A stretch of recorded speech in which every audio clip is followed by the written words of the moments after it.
As Terence Crawford prepares for the biggest challenge of his career, the undefeated boxing superstar couldn't help but laugh off recent comments made by UFC lightweight champion Ilia Topuria. Crawford, widely regarded as one of the best pound-for-pound boxers on the planet, is set to move up in weight to face Canelo Alvarez for the undisputed super middleweight title at Allegiant Stadium in Las Vegas this Saturday. While promoting the mega fight, Crawford was asked about a bold statement Topuria made during a recent interview. Known for his brash confidence, the Georgian-Spanish champion, who captured the UFC lightweight title earlier this year, didn't hold back when discussing a potential crossover clash with the boxing great. "I won't talk about what would happen between me and Crawford in an octagon," Topuria said. "I'll talk about what would happen in a ring. I'd put him to sleep in the very first contact." Topuria's remarks raised plenty of eyebrows in the combat sports community. The idea of an MMA fighter challenging one of boxing's most technically gifted champions in his own domain was met with skepticism from fans and pundits alike. And when Crawford was asked for his response, he didn't mince words. Laughing at the claim, Crawford dismissed Topuria's challenge in brutal fashion. "The dude is drunk," Crawford said. "You know, a lot of MMA guys, they drink a lot. So you must have had alcohol that day." Crawford's reaction highlighted the long-standing rivalry between boxing and MMA athletes, where fighters from both sports often take shots at each other in hypothetical matchups. Over the years, crossover fights such as Floyd Mayweather versus Conor McGregor have fueled the debate, but Crawford made it clear he doesn't take Topuria's challenge seriously. Still, Topuria's confidence doesn't come out of nowhere. Since joining the UFC, he has bulldozed through opponents with devastating striking and fearless aggression, earning the nickname El Matador. His rise to lightweight champion has been rapid, and his fan base continues to grow globally. However, suggesting he could knock out Crawford in a boxing ring is another matter entirely.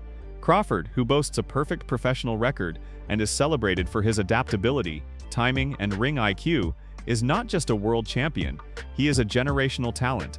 Having conquered multiple weight divisions and dismantled elite opponents along the way, he is considered by many as one of the best fighters of his era.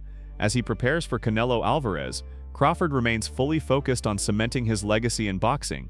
The matchup with Canelo is not only one of the biggest fights of the year, but also one of the most significant in the sport's history, with both men vying for undisputed glory at super middleweight. While Ilia Topuria's comments may have grabbed headlines, Crawford isn't letting the UFC star's bravado distract him. For now, the boxing world's attention is squarely on Crawford versus Canelo, a fight that could reshape the pound-for-pound rankings and define the future of both men's legacies. Before moving on to the next news, we have a quick request for you. We're always working to improve our content and truly value your support. If you could take a moment to leave a like on this video, subscribe to the channel, and hit the bell icon, it would mean a lot to us. That way you'll never miss an update. What's up everyone, and welcome back to the MMA Buzz. Kelvin Gastelum believes that Reinier de Ridder may have what it takes to become one of the biggest threats to UFC middleweight champion Khamzat Chimaev, as Gastelum prepares to return to the octagon this Saturday against Dustin Stoltzfus at Noche UFC in San Antonio. He took some time to reflect on how the division has shifted dramatically in recent months. Gastelum, who last fought at UFC 316 against Joe Pyfer, has watched the middleweight title picture transform quickly.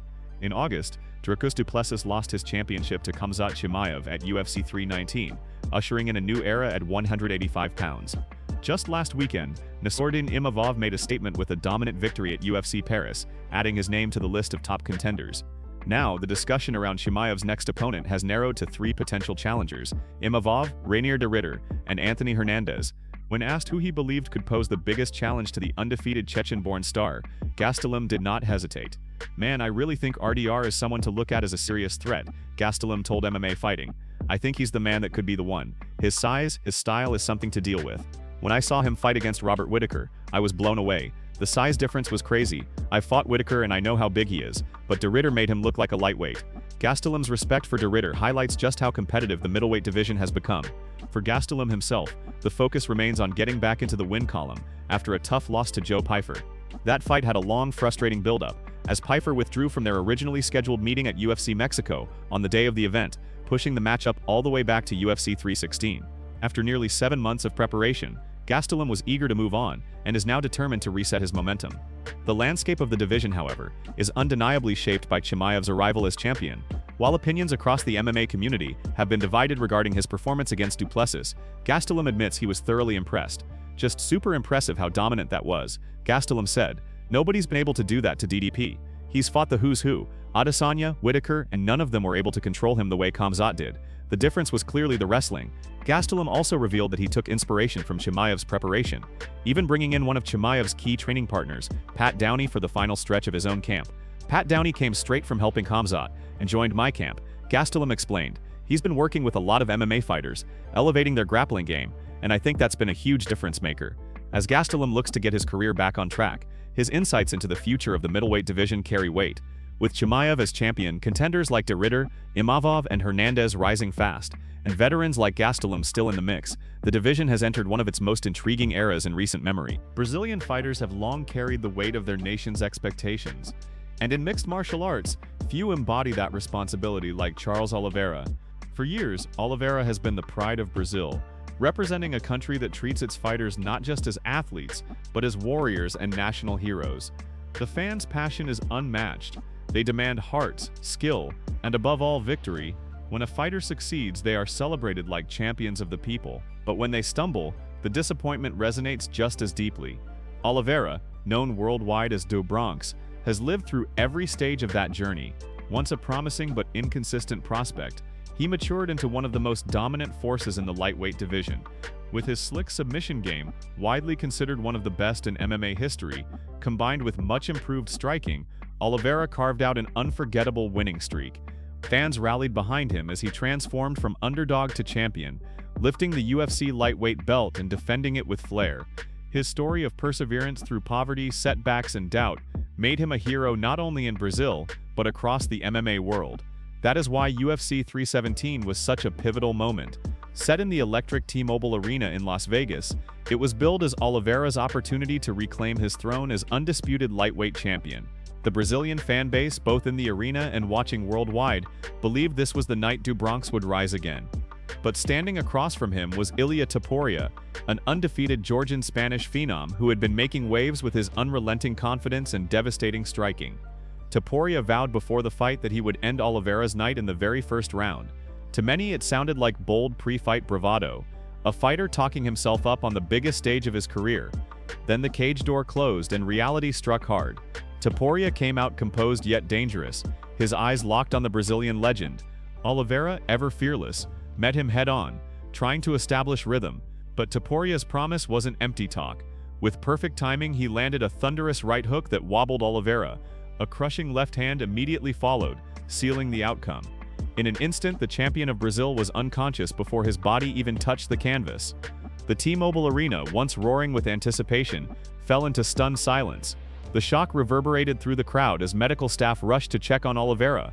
It wasn't just a loss, it was a heartbreaking end to the night for millions of fans who had hoped to see their hero rise once again.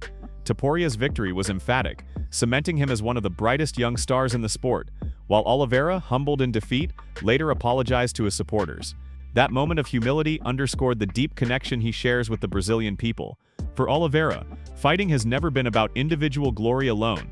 It has always been about representing his nation, his community, and the struggles of those who see themselves in his journey.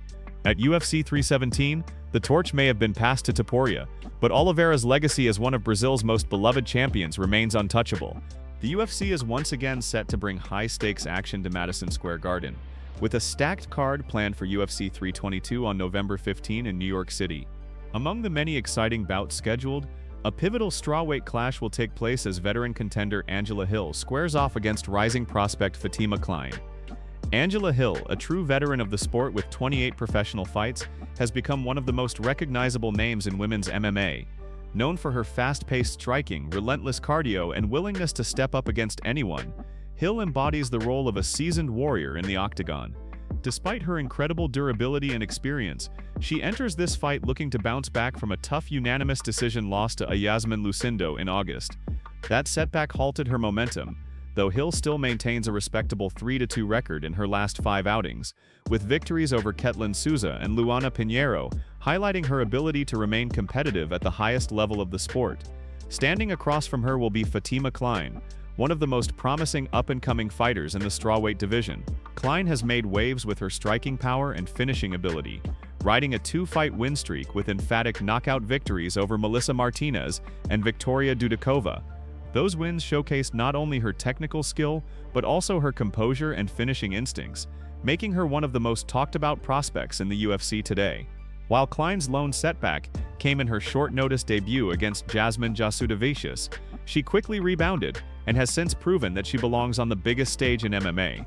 The Hill vs. Klein matchup represents more than just another fight. It's a crossroads moment for both athletes. For Hill, this is a chance to reaffirm her status as a top contender and show that her experience can neutralize the momentum of a dangerous newcomer. For Klein, it's an opportunity to take out one of the division's most respected veterans and announce her arrival as a legitimate force among the strawweight elite. UFC 322 promises much more than just this strawweight showdown. The event is headlined by a blockbuster welterweight championship fight, as reigning champion Jack Della Maddalena defends his title against former lightweight king Islam Makhachev. This bout marks Makhachev's highly anticipated move up to 170 pounds, creating intrigue around how his dominant wrestling and grappling will translate against larger opposition. Adding to the star power, the co-main event features a women's flyweight title fight with massive implications for the sport. Champion Valentina Shevchenko will put her belt on the line against Zhang Weili, the former strawweight champion who vacated her title to chase history in a new division. A victory for Zhang would make her a two-division UFC champion, while Shevchenko looks to remind the world why she has long been considered one of the greatest female fighters of all time. With veterans, rising stars, and champions all converging in the world's most famous arena, UFC 322 is shaping up to be one of the most memorable events of the year. The clash between Angela Hill and Fatima Klein serves as one of the card's most intriguing storylines, blending experience against youth, legacy against ambition, and determination against raw potential. Conor McGregor, one of the UFC's most iconic and polarizing stars, is taking his ambitions far beyond the octagon. The Irishman, who built his reputation as a brash and fearless competitor, is now setting his sights on an even greater challenge, running for the presidency of Ireland. His campaign, however, has become as controversial as his fighting career, with billionaire Elon Musk stepping into the political arena to endorse him. McGregor, 37, used a St. Patrick's Day visit to the White House earlier this year, where he met with U.S. President Donald Trump as the symbolic launch of his presidential bid. Now, with the September 24 deadline looming to secure the necessary nominations to appear on the ballot, McGregor is rallying support from local authorities and members of parliament.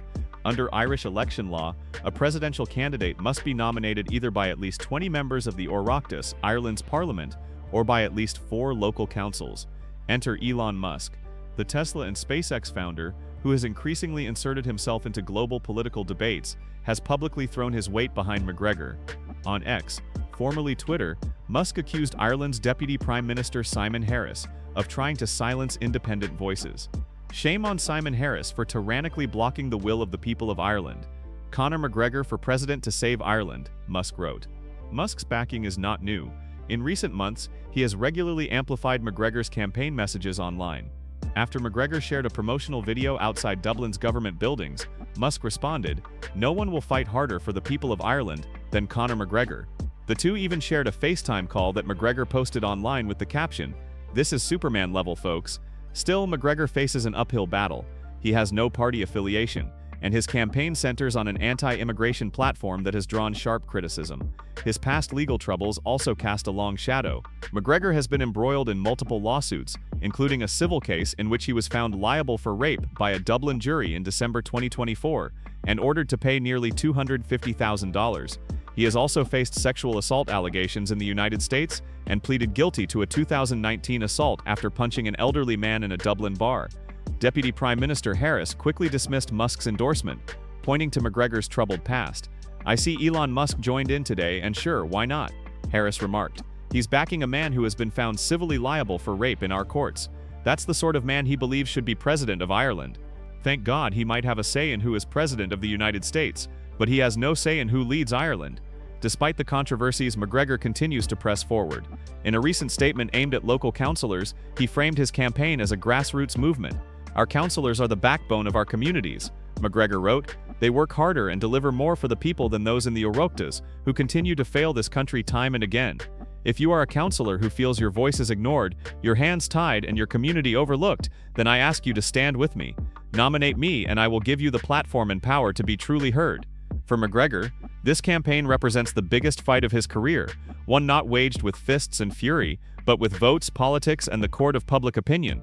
Whether he can overcome the immense obstacles before him remains to be seen, but his candidacy has already injected celebrity, controversy, and international intrigue into Ireland's upcoming presidential election.